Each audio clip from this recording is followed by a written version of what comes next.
बिस्मिल्लाहिर्रहमानिर्रहीम। मैं हूं Mohammad Islam. The longest journey starts from step one. आज का हमारा लेक्चर है, टॉपिक है लिमिटेशन एक्ट 1908। आज का हमारा फर्स्ट लेक्चर है लिमिटेशन एक्ट पर, और इस लेक्चर में बेसिकली हम लिमिटेशन एक्ट पे बर्ड्स आई व्यू डालेंगे, ओवरव्यू इसका डिस्कस करेंगे, और इसके साथ साथ सेक्शन 3 जो लिमिटेशन एक्ट है उसको डिस्कस करेंगे, क्योंकि सेक्शन 3 बेसिकली जिस्ट है लिमिटेशन एक्ट की, जिसके ऊपर तो होल सुपर स्ट्रक्चर जो है खड़ा है। हमारे जो पॉइंट्स फॉर डिस्कशन हो आज हम डिस्कस करेंगे कि बेसिक जो इसके पॉइंट्स हैं, जैसे इसका ऑब्जेक्ट क्या है, स्कोप क्या है, इफ़ेक्ट ऑफ लिमिटेशन क्या होता है, लिमिटेशन लॉ का इफ़ेक्ट क्या है, कोर्ट की बेसिक ड्यूटी क्या है, क्या लिमिटेशन से रेमेडी ख़त्म होती है या राइट ख़त्म होता है, और लिमिटेशन एक्ट के कितने पार्ट्स हैं, क्या ये सब्सटेंटिव लॉ है या प्रोसीजरल लॉ है।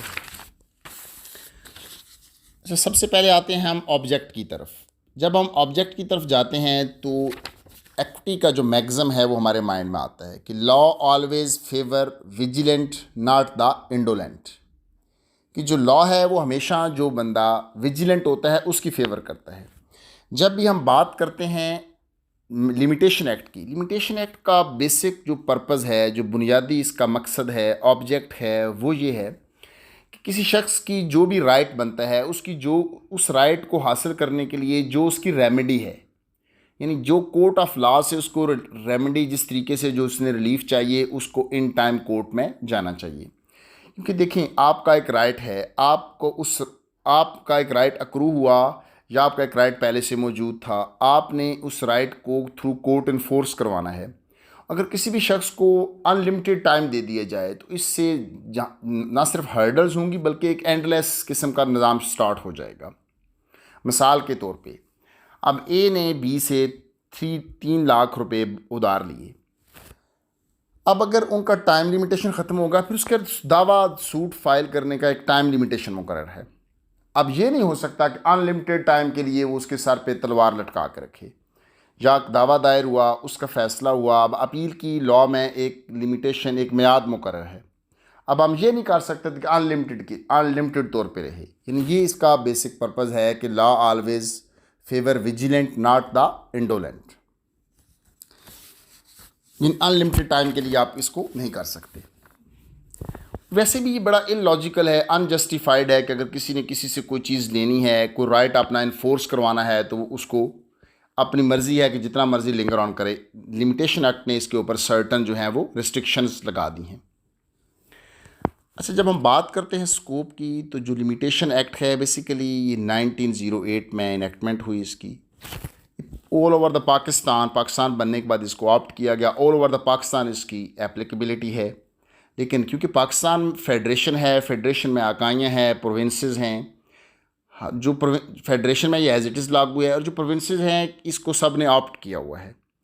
अब अगर इसमें फेडरल ने चेंज करनी है थ्रू एक्ट ऑफ पार्लियामेंट होगी, अगर किसी प्रोविंस ने करनी है कोई अमेंडमेंट तो थ्रू प्रोविंशियल असेंबली होगी। यानी इसमें अमेंडमेंट की जा सकती हैं, प्रोविंस अपने हद तक कर सकता है। इसका इतलाक़ जो है ऑल ओवर द पाकिस्तान है। अच्छा, जब हम बात करते हैं कि लिमिटेशन का इफ़ेक्ट क्या है, यहाँ पे बड़ी खूबसूरत बात है कि it is settled law that effect of law of limitation is to bar remedy but right is not extinguished. यानी जब आपने अपना टाइम गुजार दिया, चाहे वो सूट का था, चाहे अपील का था, चाहे वॉट एवर, इन जो आपका राइट था उसको हासिल करने के लिए जो रेमेडी थी, अगर आपने अपने सूट को टाइम बार कर दिया, आपका जो राइट है वो एज इट इज़ स्टैंड करेगा। अब आपके माइंड में ये क्वेश्चन आएगा कि वो राइट इन्फोर्स कैसे होगा। ऑफ कोर्स कि वो जो राइट है वो through court of law enforce नहीं हो सकता, लेकिन उसके लिए जैसे कोई जिरगा होता है, तो आपको जो राइट है, यानी लिमिटेशन लॉ जो है वो आपकी रेमेडी को तो बार करता है, लेकिन आपका जो राइट है उसको एक्सटिंग्विश नहीं करता। अब बात आ जाते हैं कि लिमिटेशन की बाबत कोर्ट की ड्यूटी क्या है। बड़ी इंपॉर्टेंट बात है, लॉ ऑफ लिमिटेशन में इसको बड़े क्लियर कर दिया गया है कि जब भी कुछ suit, appeal, review, revision, application file होगी, चाहे डिफेंडेंट या रिस्पोंडेंट ने उसमें डिफेंस लिया या नहीं लिया, क्योंकि it is purely a question of law होता है और it is duty of the court है। कोर्ट ने देखना है, अगर वो टाइम बार है तो कोर्ट वो सूट एप्लीकेशन जो है वो डिसमिस कर देगी। यानी ये बात ज़रूरी नहीं है कि इसमें इसकी कोई ज़रूरत नहीं है कि जब तक डिफेंडेंट या रिस्पोंडेंट ऑब्जेक्शन ना ले उस वक्त तक इसकी बाबत कोई ऑर्डर पास नहीं किया जा सकता। अब हम आते हैं लिमिटेशन एक्ट की तरफ। लिमिटेशन एक्ट के बेसिकली 2 पार्ट्स हैं, एक में सेक्शंस हैं, दूसरे में शेड्यूल हैं। सेक्शंस की जब हम बात करते हैं, लिमिटेशन एक्ट की टोटल 32 सेक्शंस थी ओरिजिनली, जिसमें से सेक्शन 28, सेक्शन 30 और सेक्शन 32 लेटर ऑन रिपील हो गई। जब हम बात करते हैं शेड्यूल की, तो लिमिटेशन एक्ट के बेसिकली 3 शेड्यूल थे। अब जो सेकंड और थर्ड शेड्यूल है वो जो है वो रिपील हो चुका है। अच्छा, अब हम आते हैं सेक्शंस की तरफ। जब हम बात करते हैं सेक्शंस की, सेक्शन से पहले एक और बात कि क्या जो लिमिटेशन लॉ है, whether it is a substantive law और अ प्रोसीजरल लॉ। देखिए जी, बड़ी क्लियर बात है कि जो लिमिटेशन एक्ट है it is a substantive law, क्योंकि इसमें बताया गया है कि कोई सूट है वो आपने किस वक्त फ़ाइल करना है, अगर उसमें डिले होगी तो फिर सफिशेंट कॉज आपने शो करनी है अपील की सूरत में, टाइम कैसे कंप्यूट होना है, टाइम वंस स्टार्ट हो जाए तो रुक नहीं सकता, लीगल डिसेबिलिटीज़ क्या हैं, यानी ये बेसिकली सब्सटेंटिव लॉ है। अब जो इसका शेड्यूल है, schedule is also a substantive law, क्योंकि शेड्यूल में बेसिकली हर सूट की, अपील की, एप्लीकेशन की टाइम बता दिया गया है कि जी फ़लाँ सूट फाइल करना है उसकी इतनी। अब हम सेपरेटली शेड्यूल को डिस्कस करेंगे। अब जितना ही सेक्शन, जितनी इसकी सेक्शंस इंपॉर्टेंट हैं उससे बढ़कर इसका शेड्यूल इंपॉर्टेंट है। चाहे वो LLB के स्टूडेंट्स हों, क्योंकि हम सब स्टूडेंट्स ऑफ लॉ हैं, चाहे वो LLB के स्टूडेंट्स हों, चाहे लॉयर्स हों, चाहे जजेस हों, यानी एवरी सेगमेंट ऑफ सोसाइटी जो लॉ से रिलेटेड है उसके लिए लिमिटेशन एक्ट की सेक्शंस तो इम्पॉर्टेंट हैं, लेकिन schedule is very much important, क्योंकि शेड्यूल से ही बेसिकली हम इस कंक्लूजन पे पहुंचते हैं कि कितना उसका है, कि किस चीज़ की लिमिटेशन कितनी है। अब जब हम बात करते हैं सेक्शंस की तरफ आते हैं, तो लिमिटेशन एक्ट की बेसिकली 5 पार्ट्स हैं, यानी इनफैक्ट लॉ मेकर ने इसको 5 पार्ट्स में डिवाइड किया है। जो इसका पहला पार्ट है उसकी 2 सेक्शंस हैं, सेक्शन 1 और सेक्शन 2। सेक्शन 1 तो बेसिकली हमें इसकी एप्लीकेबिलिटी और स्कोप के बारे में बताती है, वो हम ऊपर डिस्कस कर चुके हैं। सेक्शन 2 में सर्टन डेफिनेशंस बताई गई हैं कि प्लेंटिफ कौन होगा, डिफेंडेंट कौन होगा, सिंपल सी डेफिनेशंस हैं। अब हम आते हैं पार्ट 2 की तरफ। जो पार्ट 2 है इसका, ये बेसिकली सेक्शन 3 से लेके सेक्शन 11 तक है।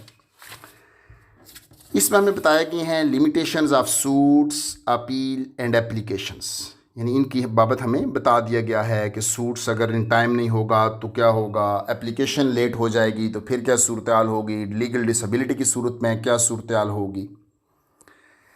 अच्छा, जो लिमिटेशन एक्ट का पार्ट 3 है वो है सेक्शन 12 से लेके सेक्शन 24 तक। इसमें बेसिकली हमें बताया गया computation of period of limitation, कि लिमिटेशन एक्ट को हमने कैलकुलेट कैसे करना है, स्टार्ट कैसे होनी है लिमिटेशन। पार्ट 4 जो है वो सेक्शन 25 से लेके 27 तक है, और इसमें बेसिकली हमें बताया गया कि acquisition of ownership by possession, यानी इसमें ईजमेंट की बाबत भी बात की गई है। अच्छा, जो सेक्शन लिमिटेशन एक्ट का पार्ट 5 है, जो बेसिकली सेक्शन 29 से लेके 32 तक है, इसमें से सेक्शन 30 और 32 रिपील हो चुकी हैं। Part 5 is also very very important. इसको कहते हैं सेविंग्स और रिपील, यानी सेविंग से ये मुराद होता है कि जब एक लॉ इम्प्लीमेंट हो रहा है तो वो किन किन पहले प्रीवियस जो लॉज हैं उनको किस किस चीज़ को सेव कर रहा है। अब हमें पार्ट 5 में बड़ा वाज़ह तौर पे बताया गया है कि जो सेक्शन 25 ऑफ कॉन्ट्रैक्ट एक्ट है that will remain in field, यानी लिमिटेशन लॉ के एक्ट के आने के बाद सेक्शन 25 एब्सोल्युटली इफेक्ट नहीं होगी, बल्कि that will remain in field. और इसके अलावा हमें ये बताया गया है कि जो स्पेशल एंड लोकल लॉज हैं, अगर उसमें स्पेसिफिकली लिमिटेशन प्रोवाइड कर दी गई है तो दैट विल प्रीवेल। हाँ, अगर उसमें ये प्रोवाइड नहीं की गई तो then limitation act will come in field. अच्छा, अब हम आते हैं सेक्शन 3 की तरफ। बेसिकली जो सेक्शन 3 ऑफ लिमिटेशन एक्ट है, इनफैक्ट ये वो मेन सेक्शन है जिसके ऊपर होल सुपर स्ट्रक्चर खड़ा है। यानी हमें बेसिकली सेक्शन 3 ये बताती है कि तमाम जो सूट्स हैं, अपील हैं, एप्लीकेशंस हैं, चाहे वो रिव्यू पिटीशन हो, चाहे रिवीजन पिटीशन हो, या application for setting aside any order हो, इन उसके लिए जो फर्स्ट शेड्यूल में टाइम पीरियड प्रोवाइड कर दिया गया है, अगर वो उससे बियॉन्ड होगी तो दैट विल बी डिसमिस्ड। और हमें सेक्शन 3 में ये बात बता दी गई है कि चाहे किसी ने इसको, अपोनेंट पार्टी ने इसको as a setup, as a defence, यानी इसको डिफेंस के तौर पे लिया या नहीं लिया, यानी it is basically the duty of the court to see कि whether suit, appeal, application, review petition, revision are within time or not. हमने उसका टाइम कहाँ से कैलकुलेट करना है? फर्स्ट शेड्यूल से करना है। यानी बेसिकली इस बात को बुनियादी तौर पे ये बात इसमें क्लैरिटी के साथ बता दी गई है। अगर हम ये कहें ना कि बेसिकली जो सेक्शन 3 है, in fact it is the gist of limitation act. बाकी जो इसकी रिमेनिंग सेक्शंस हैं वो या तो इस बेसिक प्रिंसिपल की एक्सेप्शंस हैं या फर्दर एक्सप्लेनेशंस हैं। जैसे सेक्शन 4 बताती है कोर्ट क्लोज होगी तो क्या होगा, सेक्शन 5 बताती है कि अगर appeal, application, review, revision petition delay हो जाए फिर कंडोनेशन ऑफ डिले किस तरह होगी, वो हम सेपरेटली डिस्कस करेंगे। आई होप कि आज हमने सिंपली जो लिमिटेशन एक्ट का सिंपल सा मुख्तसर सा बर्ड्स आई व्यू दिया, और सेक्शन 3 को हमने, जो हमारी बेसिक एक सेक्शन थी, उसको हमने डिस्कस किया। हमने इसको डिस्कस किया। आगे हम फ्यूचर में जो लिमिटेशन एक्ट के बाकी पार्ट्स हैं, बाकी जो मेन सेक्शंस हैं, उनको हम डिस्कस करेंगे। और अगर आपके, आई होप कि आपको सिंपली इसका ब्रीफली आपके माइंड में क्लैरिटी हो चुकी होगी। अगर इसके बावजूद आपके माइंड में कोई क्वेश्चन हो तो आप कमेंट बॉक्स में ज़रूर पूछ सकते हैं। अपना ख्याल रखिएगा। Thank you so much.